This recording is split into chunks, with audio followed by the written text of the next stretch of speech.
On this week's episode of the Crushing Debt Podcast, how to pay off debt faster. So, welcome back to this week's episode of the Crushing Debt Podcast. My name is Sean Yesner, owner and founder of Yesner Law, and I am joined, as always, by your financial coach, the best financial coach. Well, I can't even say that anymore, can I? No, I you can't can't. say You it can't. today. You can say it always, but it's okay. But no, yes. George Curbelo, how you doing, George? How are you, sir? I'm doing well. Happy days. Happy the spring, and we're springing forward, and the weather is nice, and the pollen is out, and it's a good day, brother. It's a Yeah. very good day. But how you doing? I am doing well. I'm still coming off a little bit of an adrenaline high. Ooh. I did my presentation today for my networking for my BNI chapter, and I talked a little bit about the Purple Stride Walk, which Oh, I've nice. mentioned on the show a bunch. I'm going to probably start mentioning it a little bit more over the next coming month. But for those that don't know, the Pancreatic Cancer Action Network, PanCAN for short, has their Purple Stride Walk all over the country on this year, 2026. April 25, Saturday, April 2025. And so we've been raising money for PanCAN even before my wife passed in Right. 2023. We've been raising money for PanCAN. We're doing it again this year. So far, well, last I looked, I was the number 27 team in Tampa Bay. Nice. I did get a good amount of donations today. 2 years ago, I was the number three team. Last year, I was the number nine team. I want to be the number one team in Yeah. Tampa Bay. Top So, 10, top five, top yeah, three. no, number No. one. Number one. Okay. So, I like it. if you're listening to this episode, normally I would do this at the end, but I'm going to put it right up front. If you're listening to this week's episode, I put the link to join the PanCAN team. I would very much appreciate if you wanted to donate towards Purple Stride and pancreatic cancer and the PanCAN. But Yeah. let's move on to some happier Do topics. I just want to say though, I was in the audience and I was fanboying over your presentation today. You did fantastic, and I have to say you are one of the best networking guys. But dude, you're amazing at what you do. And again, if you're not supporting the cause yet, the links in the show notes. Support today. I would agree with you on that, brother. But good job Cool. today. I got to say, good job on your presentation, my friend. Thank you, sir. I appreciate it. But I know that our listeners want to know what the heck I'm talking about and how to pay off debt faster. Oh, that's is that what we do normally? Yeah, that's That's normally what we do. But typically that's what we good. do. I like it. So, again, to kind of get even with me for having attorneys on the show, George has brought us another financial coach. Dude, it's we got April coming with, we have April with Financial Literacy Month, and I just said, at 2026, we're gonna have some goals of coaches all over, Sean Yesner. But I thought it was a good idea, and I think it's these are great interviews, so Yeah. why not? Yeah. So I'm going to introduce this week's guest. There's a moment a lot of solopreneurs hit. They're putting in the work, the business is moving, and yet the financial reward just doesn't match the effort. Our guest built her entire practice around that moment. As a financial coach and the founder of Weekly Debt Plan, she helps small business owners who are running on personal credit cards and avoiding their finances get clear on where their money is actually going so they can stop the cycle and start paying themselves what they actually deserve. No budgeting lectures, no accountant speak, just real clarity and a path forward. Welcome our guest, Nancy Ward. Welcome, Nancy. Thank you. Thanks for having me today. So, I guess the first question right out of the gate, when I started the law firm, it was brand new. It's a brand new LLC. I couldn't find any bank that would give me a credit card in the law firm name. And when I finally did find a bank that would give me a credit card in the law firm name, they made me sign a personal guarantee. But before I could find that credit card, before I could create that relationship with my bank, what I did was I had a personal credit card that happened to have a zero balance that was in my name personally. And I still use that card to this day. But the only charges that go on it are charges related to the law firm, and then the law firm pays the card at the end of the month. Mhm. Um, Now I know that's not the right way to do things, but is it that simple? I mean, is the reason that most business owners do that because most banks won't give credit to startup businesses? There is that, but also too, as a solopreneur, you're not ready to make those big decisions in order to go to a bank and get a get an account and get a credit card, because most of the times the business accounts are going to charge you for just having the account open. And you look at it and go, well, I'm not even got money coming in. Why am I paying the bank a fee every single month? So a lot of solopreneurs do that. They get started, they just use their personal accounts and don't really think about it. And a lot of them mix everything, put it on a personal, their normal credit card. But Right. you've got one step ahead where you actually took one personal credit card and only used it for business expenses, which is great because in theory, every single month you can look at your personal credit card and say, oh, this is how much the business expenses were for the month. Right. So there it is a lot more cleaner. So I'm sure your accountant really enjoyed that because they could see exactly what was being spent on the business. Yes, it wasn't on a company credit card, but it was still a clean divide between your personal purchases and your business purchases. Yeah, and I think that's really important because what most people are afraid of, especially with attorneys, is this concept of piercing the corporate veil, this concept of my business is going to do something that creates some legal liability, and now they're going to sue me as the business owner personally. Mhm. One of the things that potentially opens the door for that to happen is if I had commingled.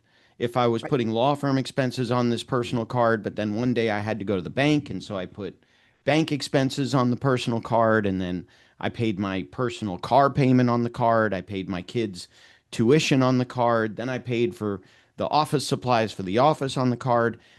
That commingling is what creates a lot of the problems. So Mhm. I totally agree with you. And I do have other cards, and so I have the one card that I use just for the business, and I have the one card that I use just for personal. And you're right, it makes a clean break. Right. And nowadays it's so much easier to just go online. I have Chase as my personal credit cards. How many times do I go in my app and they're always promoting, hey, do you want a business card? Do you want a business card? Do you want a business card? So one day I said, sure, why not? I'll get a business card. I can use it for whatever kind of purchases. They gave me 0% for a year. I said, I got nothing to lose. But the thing is that they're using your personal credit in order to, because they have no idea what your business credit is. So they're using your personal credit, which is no big deal as long as you've got a good personal credit, a personal credit score, but at least that starts to build something. So I only got, I think, close to $4,000, but that's good enough. That helps me Yeah. to add my expenses for Zoom and Canva and the small little things that I can, the reoccurring payments every single month, but at least Mhm.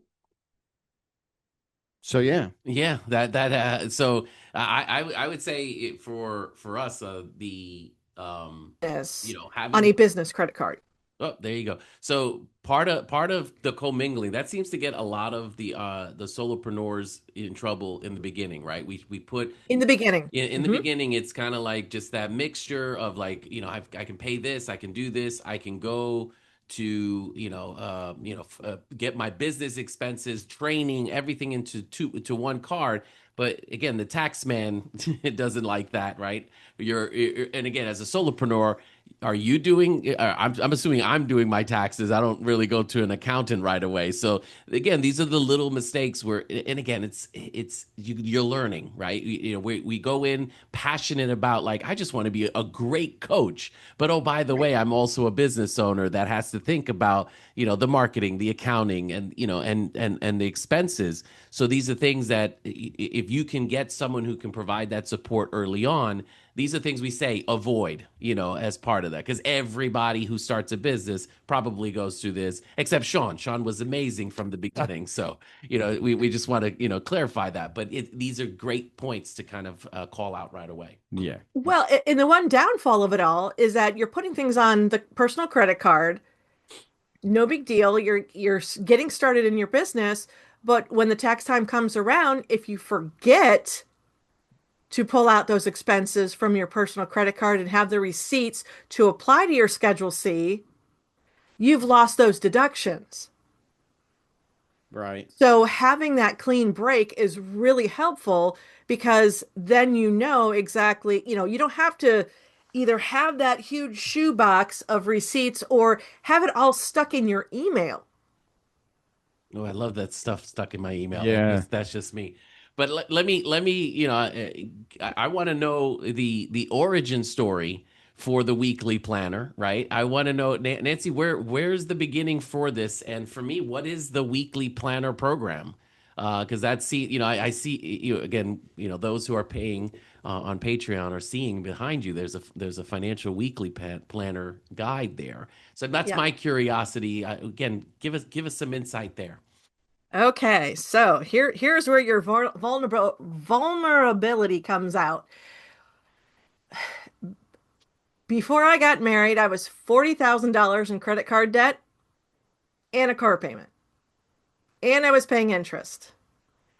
And funny enough, when I was doing some things as a financial coach, I was looking at some past credit cards and I had a balance transfer and then I had a promotional transfer on top of that. I said, what the heck was I thinking? That I,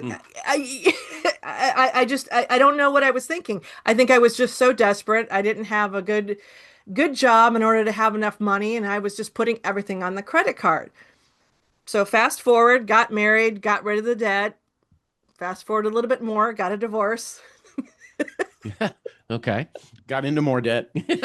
Well, I knew I was going to get into more debt, but I said to myself, this time I am going to figure out a better way in order to deal with this.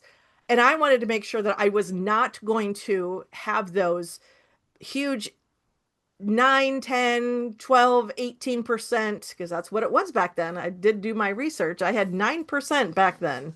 And that was I'll that was take 9% aggressive. today. That would be great. Oh my gosh, exactly. Right now it's Exactly. 29%. It's like what a deal you had. No kidding. So I vowed to myself, I am not going to pay a lot of money for interest rates. And so Mhm. I would do balance transfers. And then for some crazy reason, American Express said, hey, you can buy whatever you want and we'll give you the Pay It Planet for zero for 2 years. I'm like, woohoo! I'm there. Let me go ahead and prepay my car insurance, my house insurance, whatever. Thousands of dollars. But I knew I had 2 years to pay it at 0%. Mm. So I had that. I had some balance transfers because again, I was a stay-at-home mom. I was going back into the workforce, obviously not making much money, making a little bit more than minimum wage. How was I going to afford everything? I was getting payments of different times. So I had a direct sales business, a little bit of money twice a month. I got paid with my part-time job twice a month. I got my child support once a well, at that point twice a month.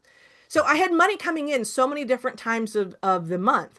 So I decided to take those balance transfers and divide it by how many weeks it was due until. Okay. And let's say it was divide the money and it was like $37.25. Great, $40 a week. I knew that I could afford $40 a week. Every week it was transfer Tuesdays because usually Mondays are bank holidays. Nothing happens. So I said every Tuesday I put an automatic transfer in my bank account that sent to my credit card or to this balance transfer or whatever it was, $40. Well, easy math, 40 times 4, $160. You know that's more than the minimum payment that was due, right? So Right. I knew I was didn't have to worry about when the bill comes in, I don't have to worry about paying it because I've already paid it because the minimum payment is already there at that $160. And if it's 5 weeks, woohoo, that's even more money. So every week I'm sending $40. I don't miss $40 out of my account. Who would miss $40 every single week out of your account? Nobody would. And then every week the balance was going down.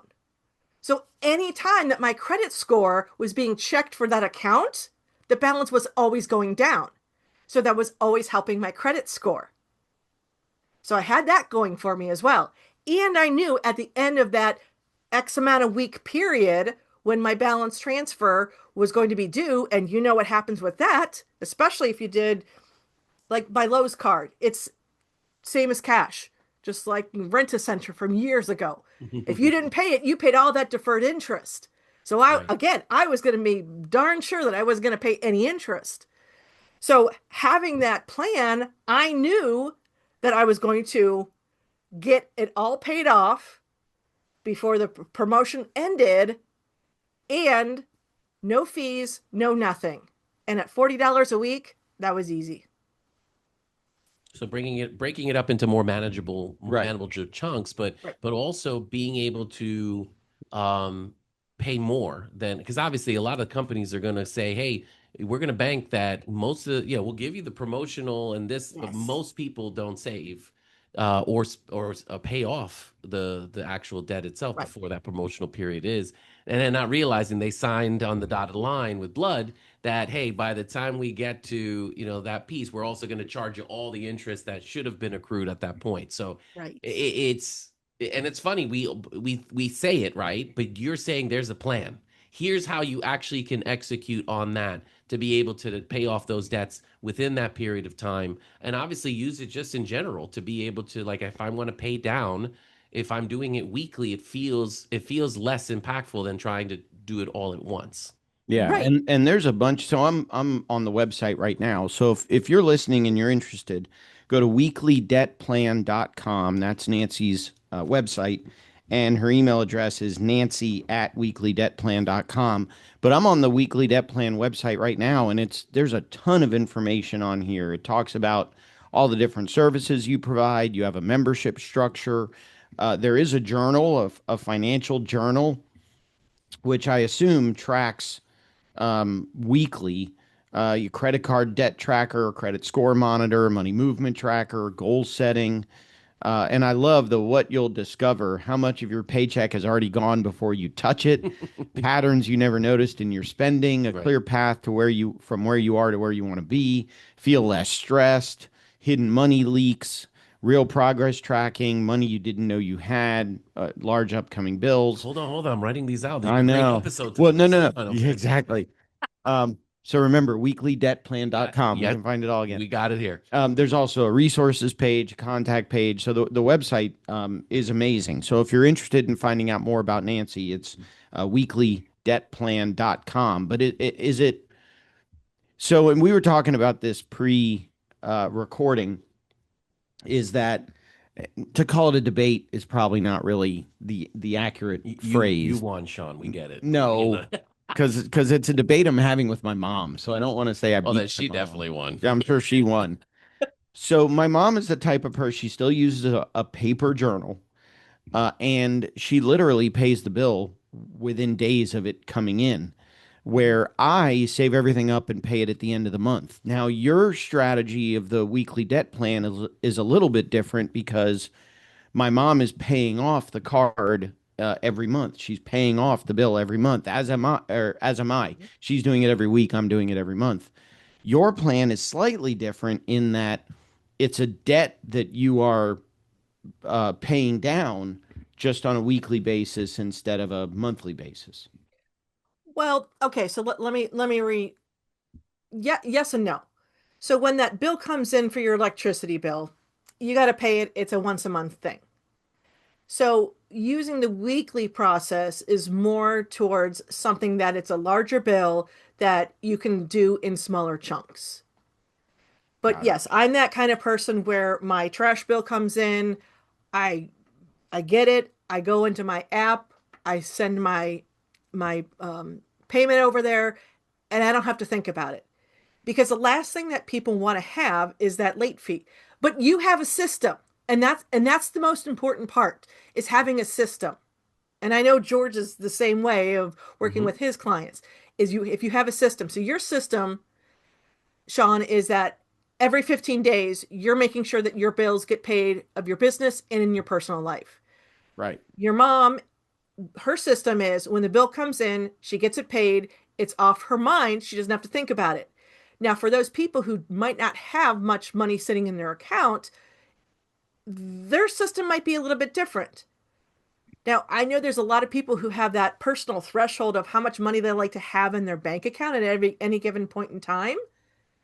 So that's another thing too. So having the right system, that's why, $40 a week is nothing when I know that I would always have money coming through at different times of the month. So I always had that money and I didn't have to think about it.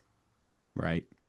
So for the right, so for the easy bills, I mean, like with the mortgage, you can't do that weekly just because, it's usually set up where it's a fixed payment, you know when it's coming out, and there's that. So when you are trying to pay down a bill, the weekly process really can help. So when we talk about, I mean, you talked about some of the improvements someone can have when they're on the weekly. What are some of the other, kind of benefits that people can have when it comes to, putting these kind of payments, these kind of things on a weekly basis? But the other thing too is like, what if I don't? What are some of the things that I could be experiencing? So I'm going to say negative and positive. Like, what are some of the positives, other positives when it comes to your weekly planner? And if you're not doing it, what are some of the things that you probably are experiencing today? Well, with car payments these days, they're higher than they used to be. Yeah. And let's just do easy math. You have a $400 car payment. If every Tuesday, transfer Tuesday, you're sending $100 to a savings account. Mm. Every week you're sending $100. And then on the 25th of the month, because your bill is due on the 5th, on the 25th of the month, $400 is sent over to your car payment company. Your bill is paid. And guess what? That 400, or let's just say it's $800, doesn't all of a sudden get poof pulled out of that your main checking account, and then you all of a sudden have a heart attack going, "Oh my God, I got $200 left in my bank account." Right. So if you have that large bill, that is a benefit for that. So same thing with, I pay my property tax, same thing.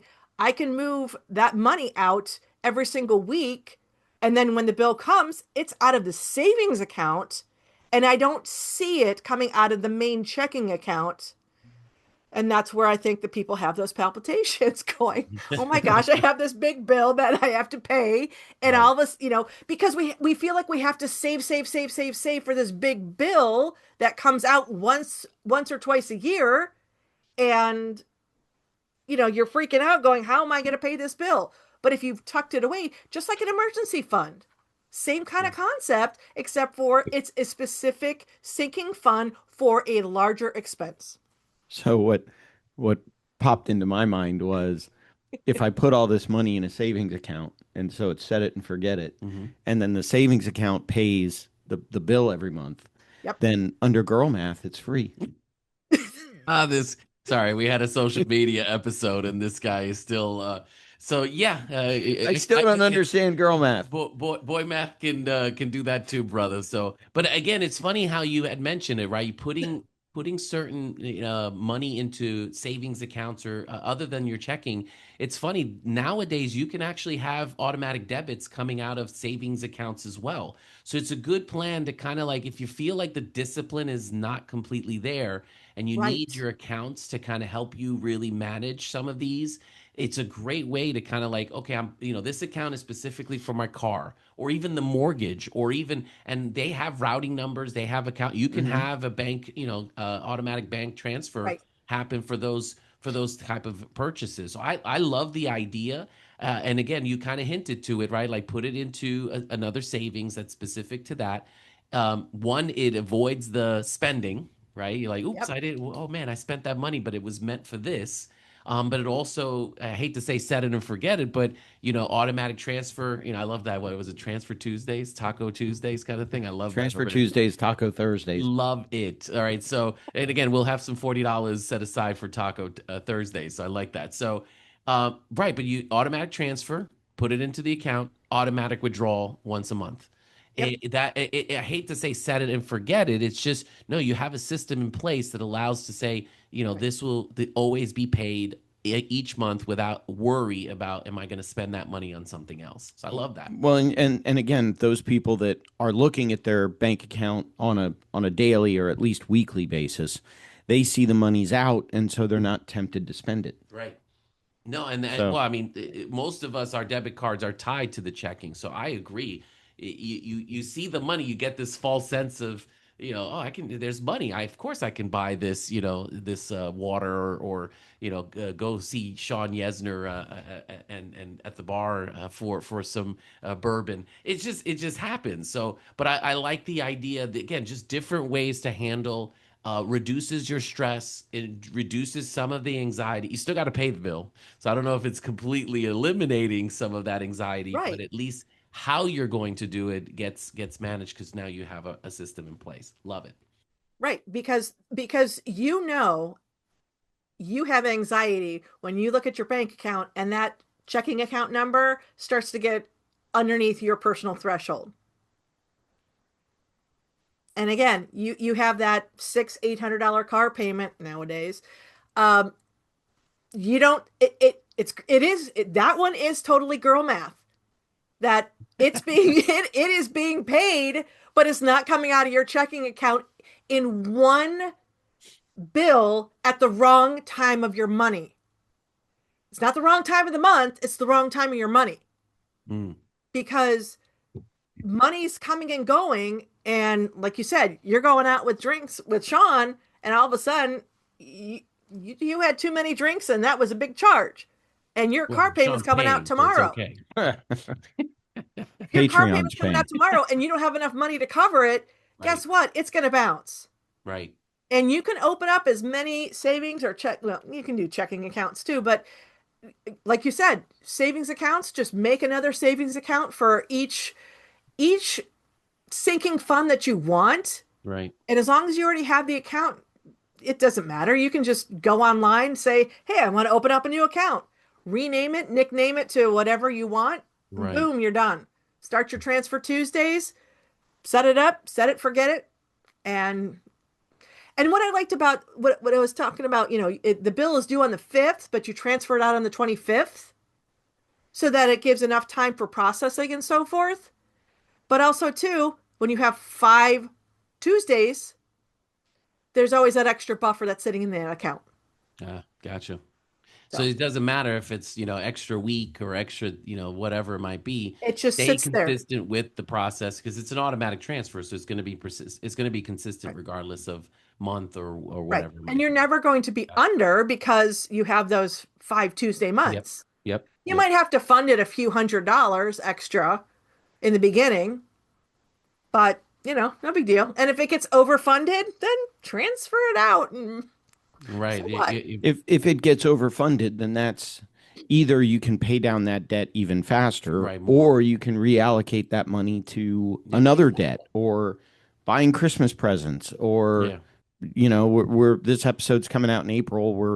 We're just after St. Patrick's Day, and in a couple of weeks we'll all be Mexican for Cinco de Mayo, Baby. so you can use it for that. I love it. I love it. Let me ask this for you guys. Where do people overcomplicate this process? Where do where do some of the common mistakes when it comes to, either the starting point or, when they're in the process of the program, like where do people overcomplicate some of this? We don't get statements, we don't have a checkbook, and we now have debit cards. So I don't know if that's the overcomplication, but there's so many ways to move our money now and take money out, and we're not paying attention. So obviously paying attention, being aware is going to help you Yes. really keep you in that on top of things. I would agree in some cases, we overcomplicate because we have multiple savings accounts, we have multiple spreadsheets, we have multiple for me, it's like it's we re-engineer or over-engineer some of the solutions sometimes. Yeah. And again, that might work for Sean because he's brilliant, right? But for me, I might be more like, okay, keep it simple, simple buckets, keeping certain things where I can track things, but it's not overly engineered and 50, spreadsheets that try to talk to each other or programs that like, Right. everybody loves QuickBooks that it's like, what is this doing and how is this doing? So if you got to find the system and the process that works for you. And I think that like for me, if I'm getting anxiety because of the program, we got to change the program. We got to try and do something different. So I use QuickBooks for the law firm. I'm sorry. And it works for what I need. I use Excel for personally. I have my entire checkbook on an Excel spreadsheet, and Love it. that's what I use. What used to drive me crazy was when my wife would um, spend based on what the app said was in the bank account. And I'm like, honey, there's checks outstanding that have not yet hit the bank account. You don't have. My mom calls me all the time and says, the bank says I have X in my bank account, but my checking account says I have less than that. And I'm like, Mom, that's a good thing. Yeah, exactly. Yeah. I wouldn't want it to be the other way The around. other way around, we got I problems. wouldn't want your checkbook to say you got all this money in it, the bank to say, no, you actually got less. Right. So, but I don't know. One thing you said that kind of resonated with me now that we're in this place where, yeah, most of my checks are, most of my expenses are taken out of my checking account automatically, some for the law firm as well. They just come out. And I'm not really writing paper checks anymore personally. I do for the law firm, but personally, I don't write out paper checks anymore. So I wonder, I It's want, very rare that you're I calling me do. old. No, I have a checkbook, but I think I have my checks are from like a house I lived in 4 houses Yeah. ago. Like it's pretty bad. Like I don't I have don't many. I don't have checks anymore. Oh. Everything personally goes through online banking, ACH, whatever. That makes sense. But I don't know. I mean, I guess how dangerous is it if you're not writing checks, if you're using online bill pay to write those checks? Although I guess it is, as I ask this question, I'm answering my own stupid question. Because when you use bill pay, the check goes out, but I think the bank actually takes it out of your account when the check is sent, Right away. not when the check is cashed. Correct. So you still have. My point is, I wonder if it's less likely today that my wife would bounce checks because you're not writing paper checks anymore. The money is kind of coming out immediately. I think it's those automatic payments you got to kind of watch out for. Right. But it's not, and that's what irritates me is that if I say, "Hey, I want to schedule a payment to send to my credit card," it does not go into my bank account and say, "Hey, Nancy, you have $100 debit that's going to be going out." But yet, if I use my debit card immediately, it says it's been taken out of my account. So you still have that mental math of I just sent a payment to my credit card or to my whatever. And like with my lawn care guy, as soon as I get that bill, I pay that immediately because they send a paper check to him. And No. it Okay. it by the time that Takes time. he gets the check and he deposits it, it's about 2 weeks. That's why, he sends me the bill at the first of the month. I pay it immediately because it takes 2 weeks to get to him. So all of a sudden, I look in my bank account and boom, there's that check that cleared. But again, it's that mental math, just like what you were talking about. Your wife would write checks. It's that mental math of, hey, we can't spend all of this because we have this check pending. So that, Right. unfortunately, that is still something that's out there, even though we're asking the bank and we're telling them to take this much money out of our account, they don't make it pending. Right. So there's still that anxiety of, oh crap, I've got this pending amount coming out of my account. Well, one of the other ways that I try to prevent that from happening is when I do my budget at the beginning of the month, when I do my bills at the beginning of the month, I always make sure that I leave a cushion. Yeah, always. So in case an emergency comes up, in case I have to run to the grocery store more than I anticipate, in case this, in case that, and I make sure I have a couple of $100 cushion float in the checking account just in case. Yeah, I always remind or at least recommend to my clients, you know, in the beginning, we want to start what's your zero, right? You don't want zero in your checking account. Your zero could be $500. You know, Right. your Right. zero could be $1,000. That's kind of the goals you want to get to, where there's money there buffered just in case. So it's not like going into the emergency fund right away. You have something in the checking account that allows you to have that buffer. I even leave buffers for groceries. Grocery prices are going up. You know, gas prices Gas are going up. prices. So I can estimate, I think I'm going to spend $200. And then all of a sudden I look at the gas pump and it's now $4 a gallon. Dude, I'm filling up my daughter's car. It was like she used to be $25. Now it's 50. I'm like, Yeah. girl, you're not driving. No, it You used to be. sit there. Yeah, I used to spend around $30 filling up my car. Now it's like 45, $50 to So fill up that my so car. leave. I love the ideas, right? Leave buffers not only in the account but also in your budget, so that because we know we're not perfect. This is not about perfection, right? This is about trying to have an understanding and awareness of what you're spending each month. So I think those are great tips to be able to say, hey, try to leave yourself some room because again you're gonna get something's gonna come up. Life is gonna life. Right. And I do want to mention one of the things on the website, the financial journal. I'm a big journal guy. I love journaling. But you've got on your website a financial journal. I see the 2026 version. Those of you watching on Patreon, the 2026 version is there over your shoulder.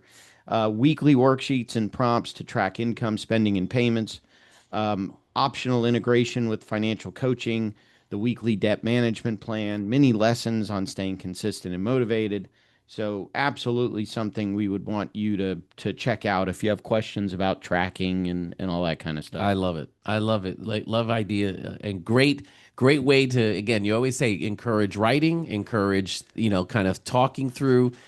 For me, if you don't write it down, I feel like it's not real. So I think those are the things that Right. we want to kind of encourage. And I love the fact that you have that on your website. Again, a little plug there. Go for it. And you know what? It's if you're very tactile people, and when you see it in black and white, and you see that, again, I'm a numbers geek. You Right. start seeing the trends, but I want my clients to see the trends to say, "Oh, my credit card's going up or my credit card's going down." You need to see that Hmm. in order to have that aha moment for yourself too. I love it, love it. And do your clients, like most people I still feel people, spreadsheets are great. Some people love the technology, but writing, people still have that direction towards writing stuff down and seeing it on Right. paper. Right. Yeah, I'm a And big then you journal can guy. go back and reflect and look at, like I said, look at the numbers. Love it. And we don't get paper statements anymore. So Everything's that's what's nice digital. about it. And you can take this with you if you're, somewhere you're waiting in the car line or whatever, you want to run some numbers, or you want to have a date night with your partner and talk about your finances. Love it. It's take it with you and discuss numbers. Get off my yard. That's the old man in me, but yeah, I I love was it. thinking that's what a great date night. Let's go out and have dinner and talk about our finances. Don't do it on the first date. No, What I would recommend, but yeah, if you're, with your spouse, maybe that's a great idea. I agree with your spouse. It's a great idea. For the first date, probably would not get you a Might not second. get you a second date, that's for sure. No. Love it, man. So, anything else that we didn't mention? Anything you want to talk about, Nancy? Now, it's just small steps. Small steps make big results. And that's the thing, is having a system and repeating it. It's the small habits that you have. And finding the system that works right for you is the most important thing. Right. Love it. Right. Financial literacy month, and that seems like a good Good start. way to, Financial literacy good month. job, Nancy. So again, if you want to contact Nancy, it's Nancy@weeklydebtplan.com. Definitely check out her website, which is weeklydebtplan.com. I love it when they have the same email signature as the website. It would be ideal, but again, I'm a starter, so I can't. Nothing's consistent. That wasn't really a dig at you. It's always a dig on me, bro. I forgot that your website and your email were totally different. But again, Nancy@weeklydebtplan.com or weeklydebtplan.com. I'll put that in the notes. Yep. Definitely check it out. There's a ton of resources, a ton of great resources on the website. Anything else, Nancy? No, just And take it one Nancy day at a takes the time. And title. Nancy, you take the title. Great financial coach. That's it. Great one. Even on this episode, love it. thank you. Thank You, you. you want a job as a co-host of a podcast, Nancy? Wow, I got bumped off that quick. All right, there. Hello. So I do want to mention that you can support us by going to patreon.com/crushing debt. You'll see the behind the scenes video. I'm wearing my purple My Legacy Strider Purple Stride t-shirt. And again, the Purple Stride Walk is coming up at the end of April. Definitely join us for that. Or if you're listening in some other state, find the Purple Stride Walk near you. Go support them. Absolutely. They would love to have your support, whether it's volunteering, whether it's money, whatever it is. I'm sure they would absolutely love to have your support wherever you live. Thanks again, Nancy Ward, for being a guest this week. Again, I said it a bunch of times, but weeklydebtplan.com. And you know what? I almost heard Nancy say our line. Ooh, there you go. Well, So what we say, Nancy, at the end of every episode is we hope you have more money at the end of the month rather than month at the end of the money. And I almost heard you say it, and I was going to yell at you, but you didn't. So there you go. I like it though. Thanks again, Nancy Ward. And I think that will wrap up this week's episode, and we will talk to you in next week's episode of the podcast. Thanks again for having me on.